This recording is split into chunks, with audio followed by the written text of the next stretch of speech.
Hi, my name's Trey Holland, as you all know, and today I'm going to be talking to you about bonding, specifically ionic and metallic bonding.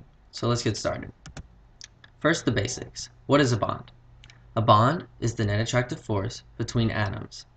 An ionic bond is where one or more atoms lose electrons and other atoms gain them in order to produce a noble gas electron configuration.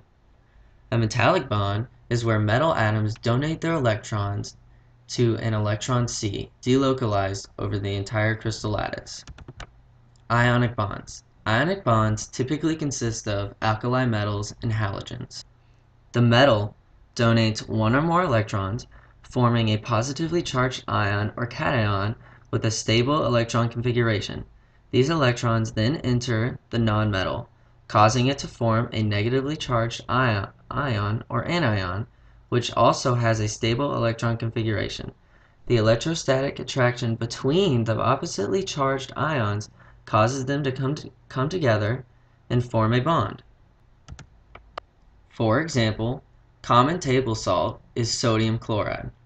When sodium and chlorine are combined, the sodium atoms each lose an electron, forming cations and leaving it with a closed shell. And the chlorine atoms each gain an electron to form anions with a closed shell. These ions are then attracted to each other in a 1-to-1 ratio to form sodium chloride.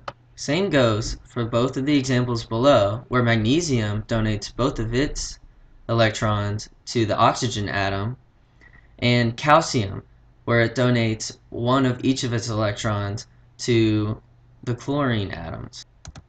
Stop! Remember, pure ionic bonding is not known to exist. All ionic compounds have some degree of covalent bonding. Also, remember that the larger the difference between the electron negativity between the two atoms, the more ionic the bond. Ionic compounds conduct electricity when molten or in solution. Generally, they have a high melting point and tend to be soluble in water. Now for metallic bonds. In the image below, the positive is metal atoms and the red negative ones are electrons. In metallic bonding, you cannot have just one metallic bond. Instead, you must have an electron sea full of delocalized electrons.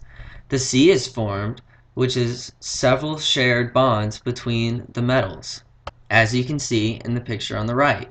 A helpful way to think about metallic bonding is to visualize the sea of electrons as being a bunch of marbles inside water, the water being the sea of electrons, and the marbles being the metal ions.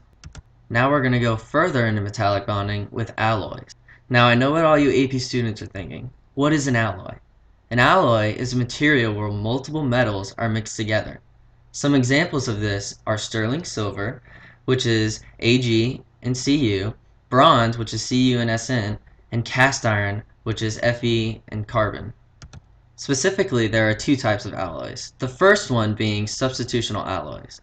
A substitutional alloy is when one metal substitutes for another metal in a crystalline structure. A rule of thumb for substitutional alloys is that the radius of both metals must be similar. As you can see in the picture below, the blue atom substituted into the red atoms is about the same size, maybe a little bit bigger than the other atoms, so that rule applies here. Some good examples of substitutional alloys would be sterling silver and bronze, which both have two metals substituting into each other. The second type of alloys are interstitial alloys. Interstitial alloys are nonmetallic atoms that fit in between metallic atoms in a crystalline structure. As you can see below in the picture, we have some sort of nonmetallic atoms that are in between the metallic atoms that are in red.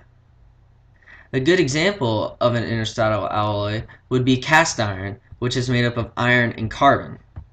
So for that example, the red atoms would be iron, and the bright green atoms would be the carbon fitting in between the iron atoms.